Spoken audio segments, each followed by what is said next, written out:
और चमोली से एक बड़ी खबर मिल रही है। बद्रीनाथ धाम में टूटा है ग्लेशियर, रेस्क्यू ऑपरेशन जारी है। 57 में 16 मजदूर निकाले गए हैं, 41 मजदूर अभी भी फंसे हुए हैं। बीआरओ की टीम मौके के लिए रवाना हो चुकी है। एक बड़ी खबर आपको बता रहे हैं, कई मजदूरों को अभी बाहर निकाल लिया गया है। 57 मजदूर हैं कुल, जिनमें से 16 मजदूर बाहर निकाले गए हैं, 41 मजदूर अभी भी फंसे हुए हैं। बीआरओ की टीम मौके के लिए रवाना हो चुकी है। तस्वीरें आपको दिखा रहे हैं और ज्यादा जानकारी के साथ में नितिन सेमवाल जुड़ गए। नितिन, क्या अपडेट है? जी, अभी जो अपडेट जिला प्रशासन के द्वारा दी गई है, जो जिलाधिकारी ने जानकारी दी है, उसमें यही बताया जा रहा है कि 16 लोगों को सुरक्षित अभी निकाला गया है और जो 41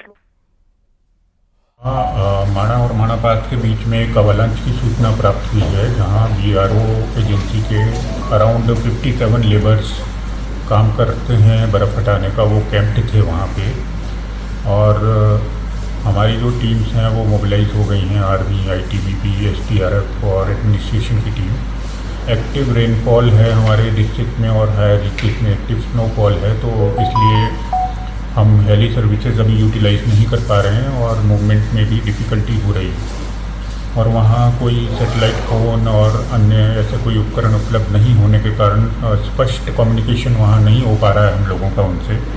लेकिन अभी तक कोई ऑफिशियल सूचना हमारे पास किसी कैजुअलिटी की नहीं है और हमारी यही प्रयास है कि हम सब टीम्स को लेके एक कोऑर्डिनेटेड एफर्ट करके सबको रेस्क्यू करें।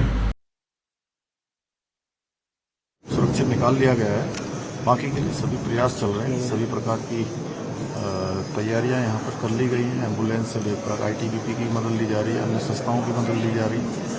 आपदा प्रबंधन विभाग हमारा पूरी तरह से सक्रिय, जिला प्रशासन भी, और हम लोग स्वयं सभी लोग लगातार संपर्क में हैं और हमारा प्रयास है कि सभी को सुरक्षित जल्दी से जल्दी बाहर निकाला जाए। नितिन हमारे साथ में जुड़े हुए। नितिन, मुख्यमंत्री का भी स्टेटमेंट सामने आया, साथ ही अधिकारियों का कहना है कि संपर्क नहीं हो पा रहा है, लेकिन कोशिश पूरी की जा रही है। बताइए क्या अपडेट है? जी, जिस तरीके से अभी चमोली के जिलाधिकारी ने भी न्यूज 18 पर जानकारी दी है, तो जानकारी अभी यही निकल कर आ रही है कि 57 में से 16 मजदूरों को निकाल दिया गया है, ये सुरक्षित हैं। इसके अलावा 41 जो मजदूर हैं उनको निकालने की कोशिश की जा रही है। सबसे बड़ी बात यह है कि लगातार बर्फबारी हो रही है, तो ऐसे में बद्रीनाथ धाम में जो सड़क मार्ग से जो रेस्क्यू टीम ने पहुंचना था, उसका पहुंचना अभी असंभव है, क्योंकि लगातार बर्फबारी हो रही है। और बताया जा रहा है कि जिस तरीके से बद्रीनाथ राष्ट्रीय राजमार्ग हनुमान चट्टी से आगे जो बंद है, तो उसको भी खोलने का काम जारी है। बीआरओ के जो कमांडिंग ऑफिसर हैं वो मौके के लिए निकल चुके हैं। एक मशीनें वहां पे भेज दी गई हैं हनुमान चट्टी से आगे, ताकि कुछ समय बाद वहां पे पहुंचने की कोशिश की जाए। लेकिन फिलहाल अभी उनसे भी जानकारी जो ली गई है बीआरओ से, वो ये बता रहे हैं कि लगातार बर्फबारी की वजह से सड़क मार्ग भी सुचारू नहीं हो पा रहा है।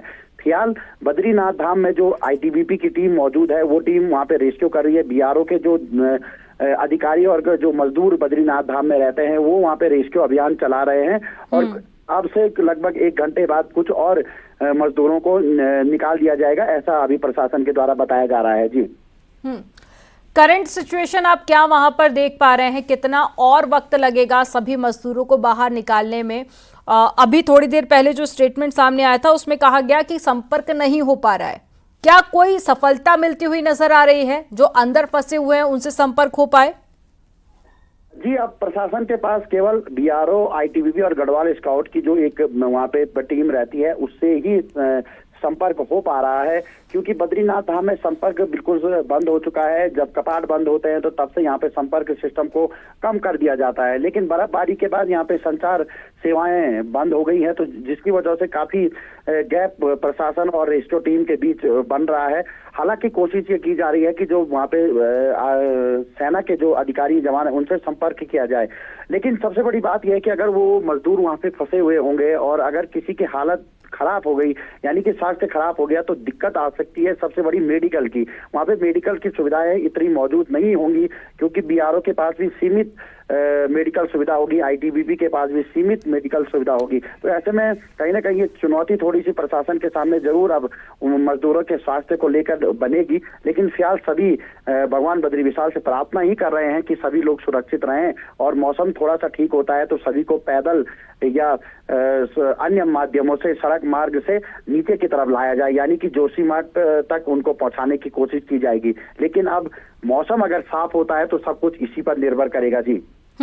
ठीक है, आप बने रहिएगा नितिन। मुख्यमंत्री पुष्कर सिंह धामी का क्या कुछ कहना है इस पर, वो अपने दर्शकों को सुना देते हैं।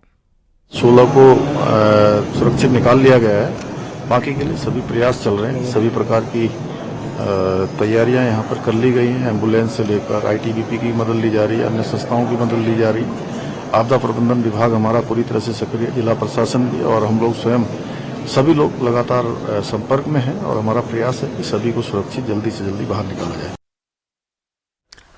नितिन हमारे साथ में लगातार जुड़े हुए। नितिन, मुख्यमंत्री पुष्कर सिंह धामी का कहना है कि कोशिश पूरी की जा रही है ताकि जल्द से जल्द उन सभी को बाहर निकाला जा सके।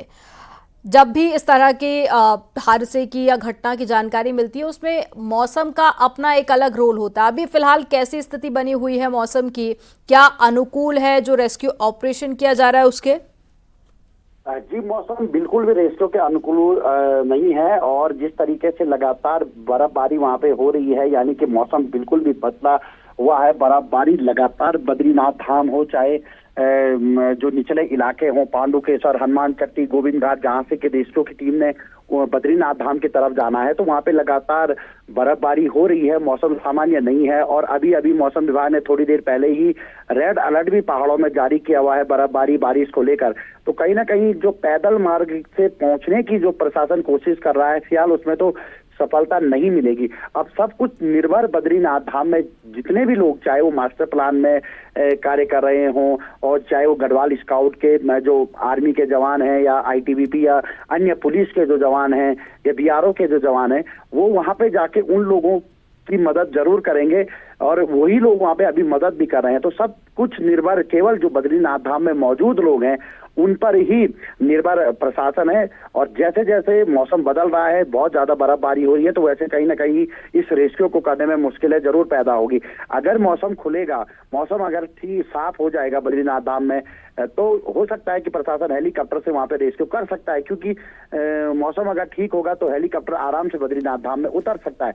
लेकिन फिलहाल अगर मौसम की अभी बात करें तो लगातार बर्फबारी हो रही है और अभी भी लगातार बर्फबारी वहाँ बद्रीनाथ धाम हो चाहे निचले इलाकों में, जिस तरीके से हम लगातार बता रहे हैं कि लगातार बर्फबारी जारी है। इसके अलावा अगर बात करें तो बद्रीनाथ धाम में ही बताया जा रहा है कि 3 से 4 फीट बर्फ इस समय गिर चुकी है और 4 फीट बर्फ बहुत ज्यादा होती है। किसी भी क्षेत्र में जब इतनी बर्फ गिरती है तो वहां पे रेस्क्यू काम करना बहुत मुश्किल हो जाता है, मशीनें लगानी पड़ती है।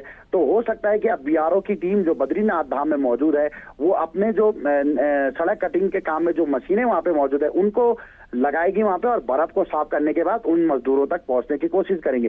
लेकिन यहाँ पे ध्यान देने वाली बात ये होगी कि जब ऊपर से ग्लेशियर बहुत तेजी से आता है तो वो मलबे के साथ साथ जो भी ग्लेशियर के रास्ते में चीजें पड़ती हैं उनको अपने साथ बहाकर नीचे की तरफ ले जाता है और नीचे अलकनंदा नदी का बहुत तेज बहाव इस समय बद्रीनाथ धाम में होगा। तो कहीं ना कहीं जो मुश्किलें हैं वो थोड़ी सी बड़ी हैं, लेकिन सब कुछ अब निर्भर करता है जी बद्रीनाथ धाम में जो लोग मौजूद हैं वो किस तरीके से वहां पे रेस्क्यू करते हैं। जी, आईटीबीपी और गढ़वाल स्क्वाड की टीम इस वक्त रेस्क्यू ऑपरेशन कर रही है। नितिन, आईटीबीपी और गढ़वाल स्काउट का रेस्क्यू ऑपरेशन कहां तक पहुंचा है? इसके अलावा बीआरओ की टीम हालांकि रवाना हो चुकी है, कब तक पहुंचेगी घटनास्थल पर, क्या अपडेट है इस बारे में? जी, अगर गढ़वाल स्काउट की मैं बात करूं तो गढ़वाल स्काउट इस स्पॉट से जहां पे ये बताया जा रहा है कि यहाँ पे ग्लेशियर टूटा है लगभग 200 मीटर के पास पर है, उनका एक पूरा अपना कैंप है। और जो सीमावर्ती इलाकों में माणा पास की तरफ जो गढ़वाल स्काउट की टीम तैनात रहती थी वो इस समय बद्रीनाथ धाम में तैनात हो जाती है। लेकिन देखने वाली बात ये होगी कि वहाँ पे कितने जो जवान हमारे गढ़वाल स्काउट के हैं वो वहाँ पे कितने तैनात है। अगर उनकी ठीक ठाक संख्या होगी तो वो जो मजदूर अभी वहाँ पे फंसे हुए हैं उनको सुरक्षित बाहर निकाल देगी। लेकिन जो आईटीबीपी, ठीक है नितिन, आप नजर बनाए रखिएगा, आगे भी आपसे अपडेट लेंगे। जानकारी देने के लिए बहुत शुक्रिया।